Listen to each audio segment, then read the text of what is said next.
Nous voici donc au Moyen-Âge, XIIe siècle, siècle de ferveur religieuse. En 1142, plus exactement, c'est Saint Bernard qui va arriver ici avec 12 autres moines pour fonder une abbaye. Il faut imaginer, mais c'est un souvenir assez émouvant d'imaginer Saint Bernard avec sa bonne grosse bouille et son petit tonnelet de rhum accroché autour du cou. Et puis c'est 12 moines. 12 moines, c'est quoi? C'est 12 fois 6, c'est 2 fois 6, pardon, 2 fois 6 cisterciens qui vient de Cîteaux, l'abbaye de Cîteaux, d'où venait Saint Bernard. Alors pourquoi est-ce qu'il est venu faire une abbaye ici alors qu'il venait de Bourgogne? Et ça s'explique si on remonte quelques années avant. Là, ça se fonde en 1142. Si on remonte quelques années avant, eh bien, aux alentours de l'abbaye de Cîteaux, il y a Saint Bernard et d'autres frères qui sont chargés de corvées de commission, c'est-à-dire qui vont au 8 à 8 pour aller ravitailler le monastère. Seulement, c'est ce que c'est, les supérettes de nuit, on prend son temps, on sort, la nuit va tomber, et un des frères dit à Saint Bernard sur le chemin de retour, écoute, c'est incroyable, frère Bernard, le soleil est en train de se coucher, j'ai mal aux pieds dans mes sandales, il y a mes packs de trappistes qui tirent sur mes bras, j'en peux plus, t'as vu l'heure qu'il est, à ce rythme-là, nous ne serons pas rentrés à l'abbaye de Cîteaux. Et pour remédier à cet inconvénient de distance de ravitaillement, Saint Bernard a donc eu l'idée de créer des abbayes relais un peu partout en France pour que les moines aient moins de distance à parcourir. C'est drôlement malin. Et bien dès lors, ici, des dizaines, des centaines de moines vont affluer. C'est ce qui pose d'ailleurs une question à laquelle je ne saurais pas répondre, cette question de la reproduction des moines. Comment font-ils pour être aussi nombreux au Moyen-Âge? Ça, je ne sais pas. Toujours est-il qu'il faut une organisation extraordinaire pour pouvoir gérer tout ce peuple de moines. Il faut notamment des moyens de communication efficaces, sobres et qui ne perturbent pas la vie monastique. Par exemple,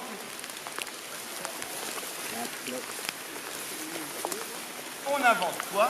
On invente la cloche, comme ceci, qui est le premier système de communication sans fil, de télégraphe sans fil de l'histoire de l'humanité. Le problème, c'est quoi avec les moines? C'est que les moines ont cette particularité de ne pas vivre vieux. Ils vieillissent très prématurément. Et à partir de la trentaine, ils commencent à avoir des problèmes d'audition. Voilà pourquoi on a dû fabriquer des plus grosses cloches qui font davantage de bruit. Les moines de l'abbaye Notre-Dame du Reclus ont donc inventé le sonotone collectif. Est-ce qu'il y a des questions? Ça va? C'est sûr que ça fonctionne. Et comme il n'y a plus de moines sourds, on a... Alors ça avait plusieurs usages.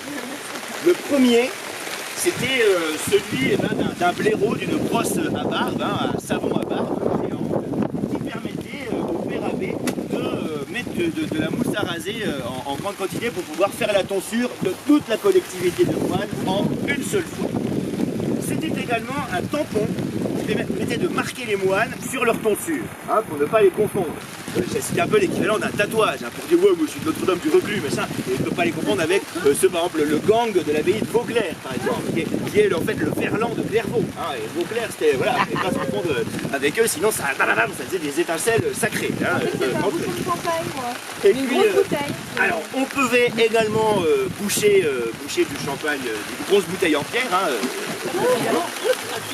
Enfin, dernier usage, c'était un petit meuble d'ornement qui servait à préserver la tonsure des moines. C'est-à-dire que le moine, avant d'aller se coucher, pour ne pas froisser sa tonsure pendant son sommeil, il l'enlevait et il la déposait comme ceci pour la retrouver parfaitement lisse et en bon état le lendemain matin. Il mettait sa petite tonsure et puis hop, il allait à la messe, le moine. Voilà. Est-ce qu'il y a des questions? Quand il fait beau, on peut prendre le temps. Non, ça va? C'est clair. Alors allons-y. Avançons. Je ferme ça le temps de passer sous le petit sac. Et des abbayes comme celle-ci, où l'air y est très spirituel. Ce résineux, on l'appelle le pain béni. C'est son espèce. Alors, le pain béni est un des rares végétaux qui arrive à capter le souffle divin. Le souffle divin, c'est très léger, sous l'Esprit Saint, c'est à peu près la densité de l'hélium. Et quand une plante dégage du souffle divin, qu'est-ce que ça fait? Ça gonfle comme ceci, vous voyez, cette protubérance. Et lorsque ce pain béni aura atteint sa maturité, eh bien, il va pouvoir décoller vers le ciel et rejoindre eh bien, ses ancêtres pain bénis qui sont au paradis. Donc en combien de temps à peu près attendre une maturité comme ça? Voilà, pour l'instant il est vert, donc quand il n'y a pas de rouge, bah là il y a un peu de rouge, je sais pas, 3-4 mois.